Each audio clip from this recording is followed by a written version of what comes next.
सांगलीचे कार्यतत्पर खासदार विशाल पाटील यांनी मिरजेतील पूर स्थितीचा घेतला आढावा। मिरजेतील कृष्णा घाट येथे पाहणी करून नागरिकांची विचारपूस केली। जनतेने घाबरून जाऊ नये, प्रशासनासोबत आपणही तुमच्यासोबत आहोत असा आधार खासदार विशाल पाटील यांनी नागरिकांना दिला। अलमट्टी धरणाच्या विसर्गाबाबत कर्नाटक सरकारशी संपर्क सुरू आहे। शिवाय प्रशासनाने सांगली जिल्ह्यात लष्कराने NDRFच्या टीम पाचारण केले आहेत। खबरदारीचा उपाय म्हणून सर्व त्या उपाययोजना केल्या जात आहेत। मात्र नागरिकांनी घाबरून जाऊ नये, तसेच मागील काही वर्षातील पुराची परिस्थिती बघता कायमस्वरूपी पुराच्या बाबत उपाययोजना करण्याबाबत पाठपुरावा केला जाईल, असेही खासदार विशाल पाटील यांनी यावेळी सांगितलं। 4 दिवसापूर्वी लोकसभेत पुराचा मुद्दा उपस्थित केल्यानंतर आज थेट पूरग्रस्तांच्या आत येऊन खासदार विशाल पाटील यांनी नागरिकांची विचारपूस केली आहे।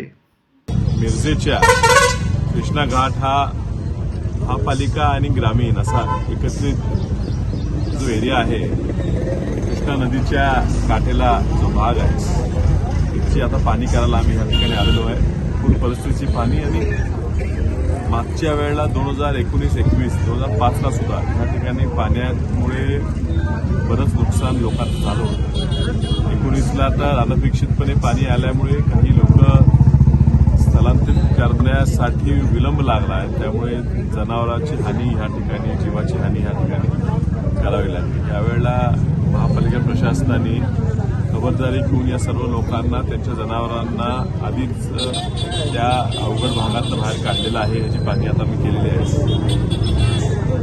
पाण्याचा आता पावसाचा आता जोर थांबलेला आहे, त्यामुळे आपण ही अपेक्षा करूया की मागच्या वेळेसारखी ह्या वेळेला महापुराची परिस्थिती निर्माण होणार नाही। मात्र आपण सतर्क राहिलं पाहिजे। दिल्लीच्या माध्यमातून NDRF असेल, लष्कर असेल, ही आधीच तैनात केलेली आहे। याचा कोणी गैरअर्थ काढून घेऊ नये। याचा अर्थ आपलं आयुष्य धोक्यात आहे, जीव धोक्यात आहे असं नाही। मात्र मागच्या वेळी काही थोडा विलंब लागला आणि त्यामुळे ऐन वेळेला ही यंत्रणा बोलवणं आणणं कठीण होईल, ह्या हेतून जाणून बुजून दिल्लीच्या माध्यमातून आम्ही या ठिकाणी यंत्रणा उपस्थित केलेल्या आहेत। त्यांनी ज्या ज्या वेळेला लोकांकडे येतील आणि घरं आपण सोडली पाहिजे सांगतील, तेव्हा आपण ती घरं सोडावीत, त्यांचं ऐकावं, त्यांना सहकार्य करावं। धोका टळतोय असं वाटतंय, त्यामुळे लई चिंतेत किंवा काळजीत राहू नका। मात्र सावध आपण सर्वांनी राहिलं पाहिजे। निसर्ग हा कधी बदलेल हे आपण सांगू शकत नाही। तुमच्या सर्वांच्या पाठीशी तुमचे लोकप्रतिनिधी आम्ही सर्व उपस्थित आहोत।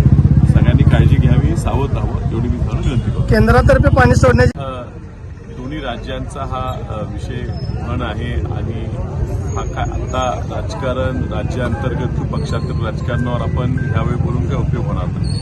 मात्र एक आहे की अलमट्टीच्या प्रश्नी कर्नाटक राज्याशी आणि कोयनाच्या प्रश्नी महाराष्ट्र राज्याशी सातत्यानं आम्ही संपर्कात आहे। दिल्लीतील लोकांनाही संपर्क ठेवायला लावलेला आहे आणि म्हणून ही परिस्थिती आता आटोक्याच्या खाली ठेवलेली आहे।